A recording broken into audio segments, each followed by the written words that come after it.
She was thrown onto the floor like a bag of rice. Not gently, not carefully, like something that had been causing problems the entire journey and everyone was relieved to finally put down. She hit the marble and her knees screamed, and her palms went flat against a floor so cold and polished she could see her own reflection looking back at her. Angry, hair everywhere, one earring missing somewhere between Lagos and wherever this was. The men around her were breathing hard. That was the first thing she noticed. These big, broad-shouldered men in all black were actually out of breath, because of her. She felt a small, savage satisfaction about that. One of them, the one she had bitten on the forearm in the car, looked down at her and shook his head. "Damn," he said. "This bitch is stubborn as hell." He threw the rag he had been pressing against his arm onto the floor beside her. Another one, the one she had scratched across the cheek, was still touching his face like he could not believe it had happened. She looked around the room from the floor. It was the most expensive room she had ever been inside in her life. Everything in it cost more than she would make in 10 years of carrying trays. High ceilings, dark wood, art on the walls that looked like it belonged behind glass in a museum.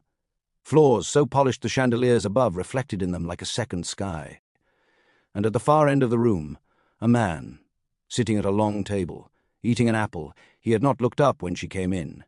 He was not looking up now. He just sat there in his all-black everything with one leg crossed over the other and took another bite of his apple and chewed and looked at something on the table in front of him like a woman had not just been thrown onto his floor. Like this was Tuesday. Like this was nothing. She stared at him. He turned a page of whatever he was reading, took another bite. Then, without looking up, he said something in Korean to the room. The men moved immediately. They reached down and removed the mask from her face and untied her wrists. She was still fighting when the ties came off, still pulling, still twisting, and then suddenly she was free and her body did not know what to do with that information for approximately 2 seconds. She froze. Then she looked up, and the man at the table finally looked up too. Their eyes met across the room. He was younger than she had expected. That was the first thing her brain registered before everything else caught up. Whatever face she had been building in her head during that drive, whatever monster she had assembled from the darkness and the fear and the hands that grabbed her, it was not this. He could not have been more than early 30s. Sharp jaw. Dark eyes that moved over her face with the calm efficiency of someone reading a document. Tattoos climbing up his chest visible where his black shirt was open at the collar. He looked at her. She looked at him. "Why am I here?" she said. "Let me go." "Who are you?" He took another bite of his apple. "I am your husband," he said. "And you are my wife." She stared at him. Then she burst out laughing. Not polite laughter, not nervous laughter, the full thing. Head back. Hand on her knee where she was still crouched on his floor. "Real genuine, this is the funniest thing that has ever happened to me laughter. I cannot believe this," she said, shaking her head. "I was dragged all the way across Seoul, blindfolded, tied up, thrown on the floor, to come and meet a madman." The men around the room shifted. The man at the table looked at her. He stood up. He walked toward her, unhurried, completely certain, the walk of someone who had never once needed to rush toward anything because everything always waited for him. He stopped in front of her. He crouched down, and he put one finger under her chin and tilted her face up toward his. She let him, only because she wanted to look him directly in the eye when she told him exactly what she thought of him. He looked at her face for a moment. Then he smirked. "Tell me about yourself," he said. She looked at him. At this man crouching in front of her in his expensive everything with his apple and his marble floor and his smirk. "You don't even know the name of your so-called wife," she said. "Motherfucker." The room went absolutely silent. Someone inhaled. The man in front of her blinked. Just once. The smirk did not disappear, but something behind it changed. Something that looked almost like genuine surprise. He opened his mouth. He started. He looked at her. He tried again. "Amara," she said, cutting him off cleanly. "I will prefer that." He looked at her. She looked back. "Amara," he said. He said it correctly this time. She did not tell him that it sounded different coming from his mouth than it did from anyone else's. She filed that information under things she was never going to acknowledge. He stood up. He walked back toward the table. "Dear wife," he said pleasantly, "I am glad we sorted that out." She got off the floor. Her knees hurt. Her pride hurt more. But she was not going to stay down on someone's floor while they called her dear wife. "What the actual?" she started. "How do you just call people you do not know your wife? Just like that? Are you some kind of psycho? Is this a cult? Am I being filmed?" "Shut the F," one of the guards started. Kangj raised one hand without turning around. The guard stopped mid-word. Kangj turned to face her. He reached into a folder on the table. He pulled out a document. He held it up. She looked at it. She looked at the signature at the bottom. Her signature. Her actual handwriting. The loopy A she had been doing since primary school. The way she always underlined the last letter without meaning to. That was her signature. On a document she had never seen before in her life. She walked forward without thinking. She took the document from his hand and stared at it. "How?" she said. "How did this is... I signed a parcel this morning. A parcel. From the Korean Immigration Office. My visa renewal. I have been waiting for it for 6 weeks. I signed it this morning. The delivery man came and I... How did this become a marriage contract? With you? Specifically, how?" The men around the room started laughing. Not all of them, but enough. A low rumble of amusement moving through the room at her expense. She looked up. Kangj was looking at her with that expression again, the one that was almost amused in the way that something dangerous is almost amused. He walked toward her slowly. He bent down until he was eye level with her. "This," he said quietly, "is what happens when you are always running your mouth and never paying attention to your own broke little life." She looked at him. He looked back. She took a breath. She thought about it. She genuinely stood there and ran through the entire morning in her head. The doorbell, the delivery man, the clipboard he had shoved at her, the stack of papers she had grabbed the pen for without looking because she was in the middle of cooking and her hands were floury, and she had been waiting 6 weeks for that envelope, and she just wanted to sign and get inside. She had signed everything on the clipboard. Everything. She looked at him. "I do not care," she said, her voice completely steady, her eyes bright. "I do not care what I signed or what it says or what you think it means. Tell me what you want from me. I am a waitress. I have work tomorrow morning and I would like to go." He looked at her for a long moment. Then he crouched in front of her again. Right in her space. Close enough that she could see the detail of the tattoos at his collar. "What do you do?" he said. "As a waitress. I work in a 5-star restaurant," she said. "I serve coffee. Do you want some?" He looked at her. The corner of his mouth moved. "Yes," he said. "You can serve me one, after screaming on my bed tomorrow morning." He held her gaze. She held his. Her face gave him absolutely nothing. Inside she was screaming, but her face gave him nothing. "In your dreams," she said. "Probably," he said pleasantly. He stood up. "Shin." The man appeared from somewhere to the left. Slim. Neat. A face that was easy to look at and easy to forget. He looked at Kangj, and then at her with eyes that were doing something she could not name. "Take her to the East Wing," Kangj said. "I am not going anywhere," Amara said. "East Wing," Kangj said again, to Shin, like she had not spoken. "Yes, boss," Shin said. "I said I am not Amara." Kangj turned to look at her. He said her name the way he had said it the second time, correctly, deliberately. "You are in my house. You signed my contract. You are under my name now, whether you like it or not. You can fight that or you can sleep. I would recommend sleep. You look like you need it." He picked up his apple from the table. He took a bite. He walked out. She stood in the middle of his enormous, expensive room and stared at the door he had gone through. Then she looked at Shin. Shin looked at her. "This way," he said. "I know what you are thinking. I was thinking it too. Subscribe right now because I promise you it gets worse before it gets better. And so much more interesting." Shin walked slightly ahead of her through corridors that had no right to be this long. Everything gleaming, everything heavy with money. Art on the walls, floors like mirrors. Fresh flowers in tall vases on polished tables that nobody sat at. She walked and she looked and she filed everything away. The cameras on the ceiling. The guards at specific intervals. The doors that were slightly different from the others. The way Shin moved, confident but not relaxed. The walk of someone who was always slightly alert. She filed Shin away too. There was something about him. She could not name it yet. But something. "What is his name?" she said. Shin glanced at her. "Excuse me. The man with the apple," she said. "What is his name?" Shin looked ahead again. "Kangj," he said. "Kangj," she repeated. She turned the name over in her head. "And what exactly does Kangj do?" she said. "Besides kidnap innocent women and call them his wife?" Shin said nothing for a moment. "He runs things," Shin said. "What things?" "This part of the city," Shin said simply. She looked at him. "He runs this part of the city," she said. "Yes." "The whole part." "Yes," she processed that. "And the marriage contract," she said. "Why? Why would someone who runs this part of the city need a marriage contract delivered to a random apartment building in Mapo district?" Shin stopped at a door. He opened it. He stepped aside. "This is your room," he said. She looked at him. He looked at her with those eyes that were doing the thing she could not name. "Is there anything you need?" he said. "An explanation," she said. "A phone.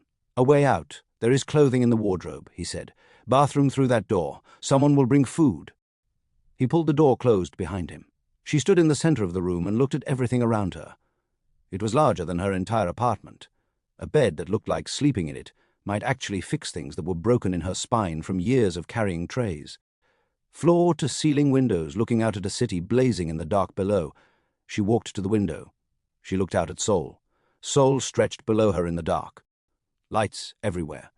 The city moving and breathing and completely unbothered by the fact that she had been kidnapped and brought here and told she was someone's wife based on a delivery form she signed while her jollof rice was burning. She pressed her palm flat against the glass. Her rent was paid in that city somewhere. Her plants were on a windowsill that needed water in 2 days. Her manager was going to be furious tomorrow when she did not show up, and she could not even call to explain because they had taken her phone somewhere between the car and the corridor. She thought about her mother in Lagos, about the call she made every Sunday without fail, about her mother's voice asking if she was eating properly and sleeping enough and whether she had found a good Nigerian church in Seoul yet, because you cannot trust just any church Amara. She almost smiled. Then she remembered where she was and the almost smile went away. She pushed off the glass. She went to the wardrobe. She opened it. Clothes. All her size. All unworn. She stood and looked at them for a moment with the particular feeling of someone who has found something that should be helpful and instead finds it deeply unsettling. She picked a simple thing. Something that required no thought. She took it and went to the bathroom. The bathroom was the kind of bathroom that made you angry if you thought too hard about it. Everything marble. Everything coordinated. Towels so thick they felt like they had opinions. She turned the shower on and stood under water that came out at exactly the right pressure and temperature without her adjusting anything, and thought about the shower in her Mapo apartment that had 2 settings which were cold and slightly less cold. She washed her hair. She used their expensive shampoo without guilt, because they had kidnapped her, so the least they could do was good shampoo. She stood under the water and let herself think. Not about him, not about the contract or the photograph or any of it, just about her life as it had been yesterday, the weight of the tray, the particular smile she put on for difficult customers, the way the kitchen smelled at the end of a long shift, the walk home, the plants, the Sunday call, the ordinary complete smallness of a life she had built from nothing in a city that did not owe her anything. That life was outside those walls somewhere. She was going to get back to it. She turned the shower off. She dried off with one of the opinionated towels. She found nightwear in the wardrobe. Simple, she put it on. She went back to the window. She sat on the wide sill with her knees pulled up and looked at the city again. Her city. Her adopted difficult expensive city that she had come to with 1 bag and enough money for 1 month, and had somehow made work through sheer refusal to let it defeat her. She was not going to let this defeat her either. She looked at the door. She looked at the window. She looked at the door again. She got up. She walked to the door as quietly as she could manage. She turned the handle slowly. She opened it the smallest amount possible and pressed her eye to the gap. 2 guards, standing directly outside, one on each side of the door like they had been placed there specifically to ruin any plan she had not even made yet. She closed the door. She stood with her back against it. Then she slid down it until she was sitting on the floor with her back against the door and her knees up and the ceiling of this expensive room very far above her head. She sat there. What had she gotten herself into? What in the entire history of bad Tuesdays had this Tuesday become? She had woken up yesterday morning. She had gone to work. She had carried trays and smiled at people and come home and signed what she thought was her visa renewal and made jollof rice and gone to bed. And now she was sitting on the floor of a mansion in Gangnam wearing someone else's nightwear with 2 guards outside her door and a marriage contract with her actual signature on it and a man somewhere in this building who had told her completely calmly that she was his wife. She dropped her head back against the door. The ceiling said nothing helpful. She closed her eyes. She was going to figure this out. Tomorrow. She was going to figure all of it out tomorrow. She did not mean to fall asleep on the floor. But the floor was warm and the door was solid behind her, and her body had been running on adrenaline since 11 p.m., and at some point it simply stopped. She woke up on the bed. She lay there for a moment looking at the ceiling and thinking she was in her apartment. Then the ceiling was too high and too white, and the duvet was too heavy and too soft, and she remembered. She sat up. She looked around the room. Kangj was sitting in the chair by the window. He had his ankle crossed over his knee. He was looking at her with the expression of a man who had nowhere else to be and had decided this was as good a place as any to be it. She looked at him. He looked at her. "You watch people sleep too," she said. "Not just kidnap them." "Interesting." He said nothing. She put her hand on her forehead. Then she looked at the light coming through the window. "Oh no," she said. She threw the duvet back. She was on her feet before the thought was fully formed. She went to the wardrobe and pulled it open and grabbed the first thing her hands found. Trousers, a top. She took them and looked at him, still sitting in the chair. "Do you mind?" she said. He looked at her. He looked at the window. She went to the bathroom and got dressed at a speed that suggested her life depended on it, because as far as she was concerned, it did. She came out pulling her top straight. "My manager," she said, going to the mirror and doing something fast and practical with her hair. "Mr. O. He is a very specific kind of terrible. The kind that docks your pay for being 2 minutes late and acts like he invented punctuality. I've been at that restaurant for 14 months without a single late mark. 14 months. Do you know how hard that is in soul traffic?" Kangj said nothing. She found her shoes from the night before beside the bed and sat on the edge of the bed to put them on. "And my table 6, she continued. "Table 6 is a nightmare on the best days.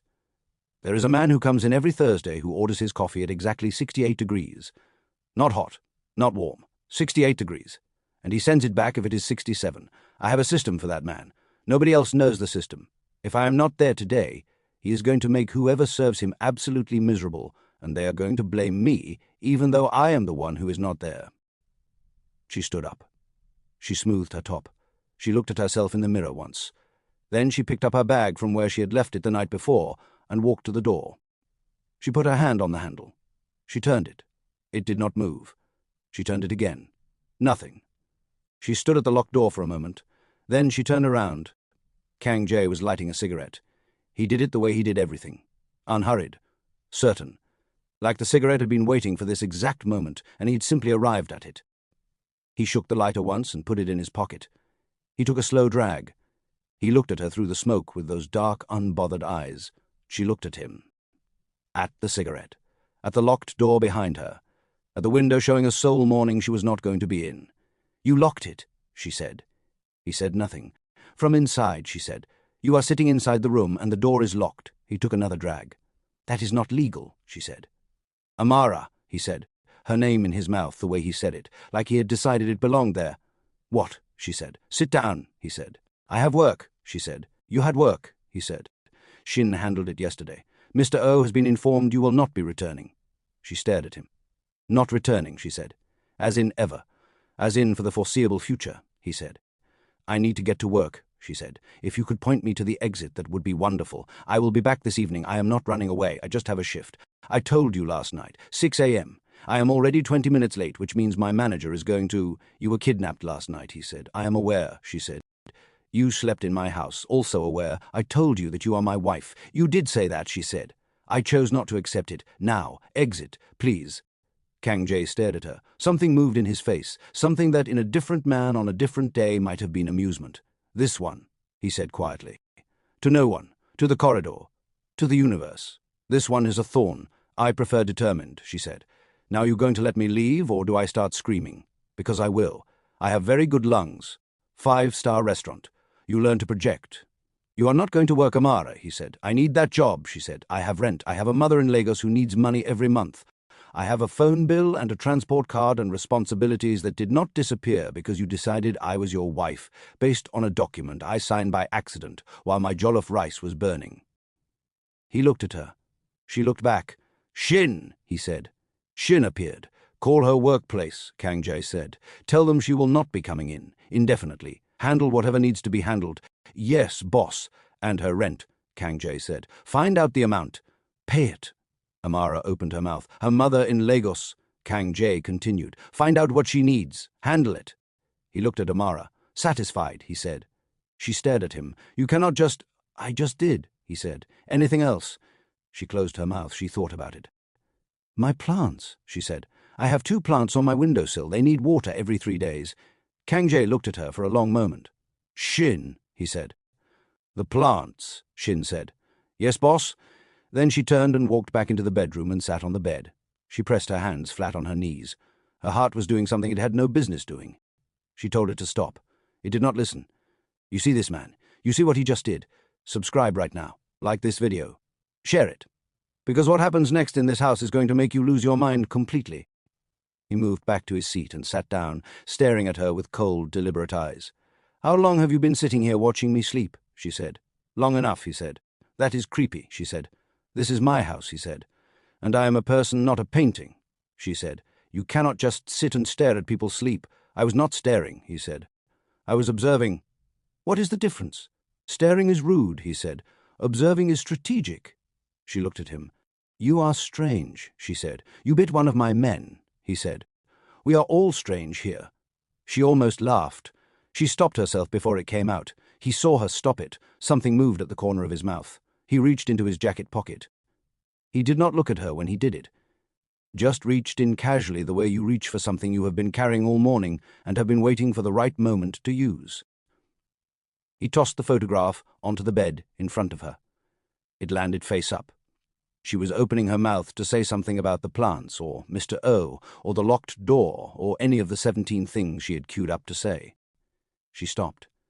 You talk too much, he said. He took a slow drag of the cigarette. The smoke left his mouth in one clean, unhurried stream and climbed toward the ceiling like it had somewhere important to be. God forbid, she said. A girl is trying to understand why she was kidnapped and brought to a... She stopped, mid-sentence, mid-air.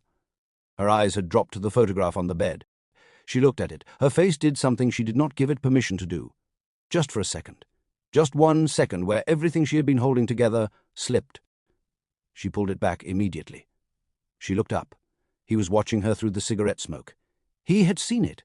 She could tell from the way he was watching her that he had seen every single thing her face had done in that 1 second. She looked back at the photograph. A young girl. Dark skin. Bright eyes.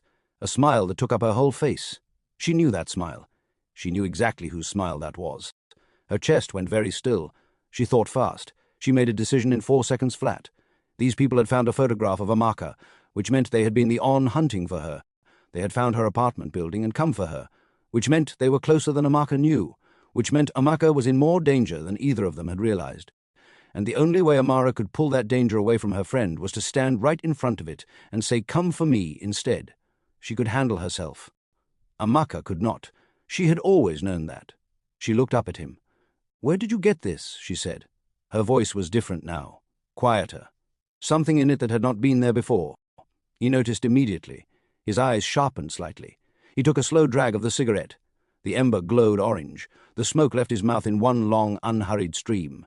He said nothing. She looked at the photograph one more time. Then she let a small amount of what she was actually feeling show on her face. Not all of it, just enough to be convincing. "That is me," she said. The room went completely still. Kangj did not move. He held the cigarette between 2 fingers and looked at her through the smoke with those dark eyes that gave nothing away. She held his gaze and did not blink. "That is me," she said again. "When I was small, in Lagos." He looked at her for a long moment. Then he tapped the cigarette once over the ashtray on the table beside him. The ash fell. He leaned back in the chair. "What part of Lagos?" he said. She did not hesitate.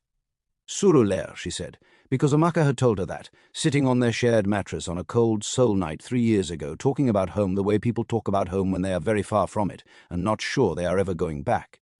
Surulere. Near the market. The one with the woman who sold the best puff-puff on the street corner every Saturday morning. Kangj smiled. Small, controlled. Something behind it that she could not read. He took another drag. "What school?" he said. She did not hesitate. "Auntie Bisi's," she said, because Amaka had told her that too. A small private school run by a woman everyone called Auntie Bisi, who rapped students on the knuckles with a ruler if they spoke during assembly, and made them memorize Bible verses as punishment for everything, including being late. Amaka had laughed telling that story. Amara had laughed listening to it. She was not laughing now. Kangj's smile shifted slightly. His eyes moved over her face. He brought the cigarette to his lips again. He held it there for a moment without taking the drag. Just held it and looked at her. Like he was thinking about something. Like he was deciding something. Then he took the drag, long and slow. He tilted his head back slightly, released the smoke toward the ceiling, watched it dissolve.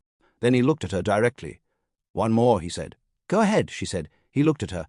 He turned the cigarette between his fingers once, a small deliberate rotation. "Your mother," he said, "before she passed, she gave you something. Something she said to keep. Something she said was important." He held her gaze. "What was it?" he said. The room was completely quiet. Amara sat there. Her mind went in every direction. 3 years. 3 years of knowing Amaka, of living with her, moving with her, eating with her, staying up too late with her, talking about everything and nothing. Amaka had talked about her mother. She had talked about growing up. She had talked about Surulair and Auntie Bisi and the puff-puff woman and the smell of rain on hot Lagos concrete. But she had never, not once, talked about what her mother gave her before she died. That was the one thing Amaka kept somewhere Amara could not reach.